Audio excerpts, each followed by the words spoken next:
안녕하십니까. 조갑제TV 시청자 여러분, 저는 조갑제닷컴의 조세별입니다. 지금 시각은 2021년 9월 14일 오전 11시를 가리키고 있습니다. 하태경 국민의힘 의원, 이분은 국회 정보위원회 소속입니다. 피감 기관 중에 국정원이 있습니다. 하태경 의원이 오늘 페이스북을 통해서 이런 주장을 폈습니다.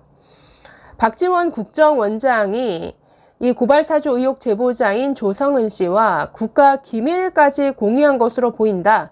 이거 수사해야 된다. 이런 주장을 폈습니다. 14일 페이스북 첫 문장에서 이렇게 주장하고 있습니다. 박지원 원장, 국회 정보위에서 진술한 대외비 내용도 조성은에게는 다 털어놓는군요. 박 원장이 조성은에게 국가 기밀 유출한 건 없는지도 수사해야 됩니다. 라고 이렇게 주장하고 있습니다. 하태경 의원이 이렇게 주장하는 근거는 이렇습니다. 올해 2월 박지원 국정원장은 국회에 출석해서 비공개로 발언한 내용이 있습니다. 그런데 그 발언 내용이 그대로 2월 15일자 이 조성은 씨 페이스북 글에 그대로 등장한다라는 것이죠. 그래서 하태경 의원은 아니 비공개로 발언한 이 기밀 내용이 어떻게 조성은 씨 페이스북 글에 나오느냐, 이것은 명백한 기밀 유출이다라고 주장하고 있는 겁니다. 조성은 씨는 지난 2월 14일 이 국정원장 공간에 초대되어서 다녀온 것으로 알려졌습니다.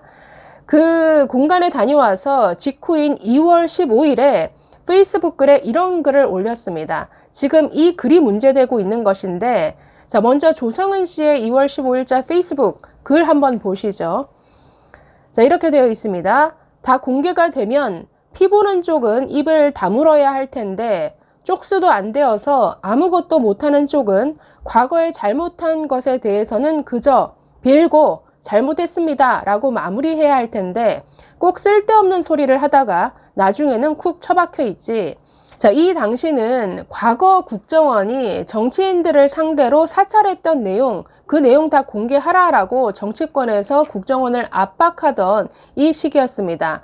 그래서 그 사정을 두고 지금 조성은 씨가 이렇게 조롱하는 것이죠. 다 공개가 되면 누가 피보는 거냐? 그냥 입 꾹 닫아라. 지금 이런 식의 조롱의 글을 쓰고 있습니다.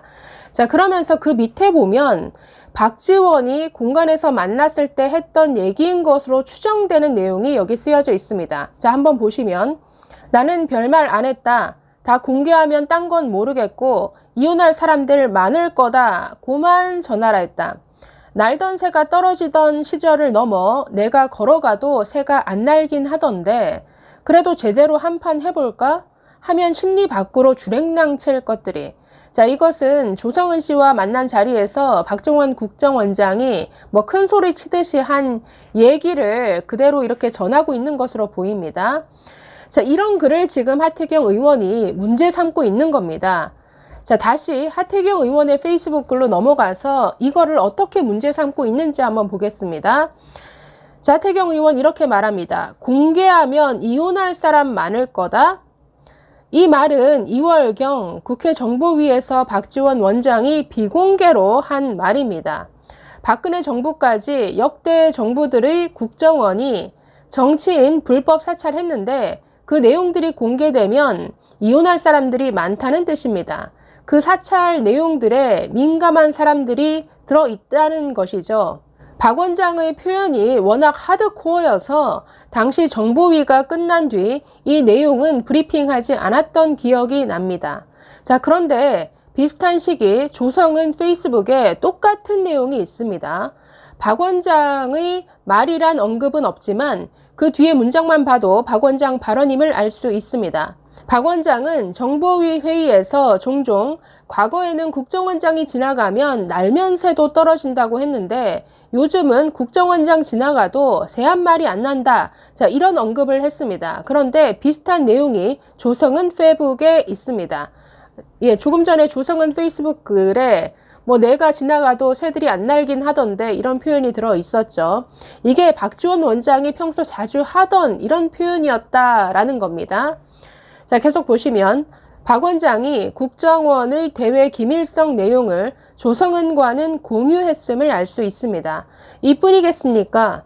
공수처는 박 원장이 조성은에게 유출한 대외비 내용이 더 있는지 즉각 수사해야 합니다. 둘 사이가 국정원 대외 기밀까지 공유할 정도로 가까운 사이인데 고발 사주 사건에 대해서는 대화하지 않았다는 건 도대체 어떻게 믿으란 말입니까? 자, 이렇게 주장하고 있습니다. 자, 어쨌든 뭐 근거 있는 내용이죠.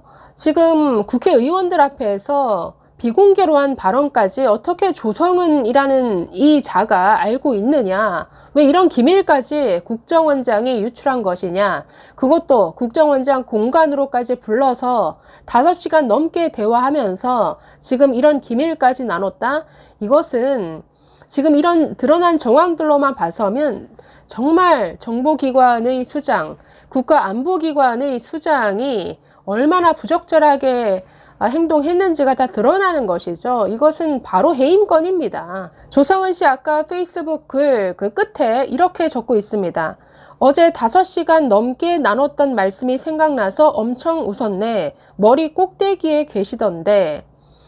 박정 원장이 이 정치인들 머리 꼭대기에 있더라. 지금 이렇게 아주 과시하는 듯한 발언이죠. 그래서 이런 글과 정황들을 보면 저는 도대체 박지원 이 국정원장이 그 공간에 들어 앉아서 지금 정치를 하고 있는 것인가, 지금 정치인들을 아주 자주 공간에 불렀다라는 것이 아주 속속 드러나고 있습니다.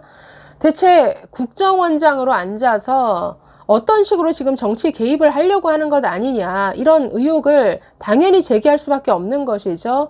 이런 식으로 국정원장 자리에서 얻을 수 있는 정보를 가지고 혹여라도 정치인들을 상대로 뭔가 협박하지는 않을지, 얼마든지 그럴 개연성은 지금 충분한 것이죠. 지금 이런 부적절한 대화 내용까지 이렇게 페이스북을 통해서 공개되고 있습니다. 지금 이 사실 하나만으로 국정원장 자격 없는 것이죠. 그리고 조성은 씨와의 관계는 뭐 누구보다도 이건 뭐 정치적 동지 관계를 넘어서 글쎄요, 뭐 정치적 운명 공동체인가 하는 이런 의심이 들 정도로, 이 과거 조성은 씨가 SNS를 통해 썼던 글을 보면 아주 뭐 정치적 대리인도 아니고 그 둘의 관계가 굉장히 긴밀한 것을 뭐 알 수가 있습니다. 그 SBS 그 인터뷰에서도 은연중에 우리 원장님이라고 표현을 했습니다. 우리 원장님과 제가 원했던 날짜가 아니었다. 이렇게 무의식 중에 튀어나온 이 말들 속에서 이 둘의 관계를 유추해 볼 수 있는 것이죠. 자, 오늘 하태경 의원의 지적 하나도 틀린 말이 없습니다. 이것 하나만으로도 지금 국정원장은 그 자리에 앉을 자격이 없는 것으로 보입니다. 감사합니다.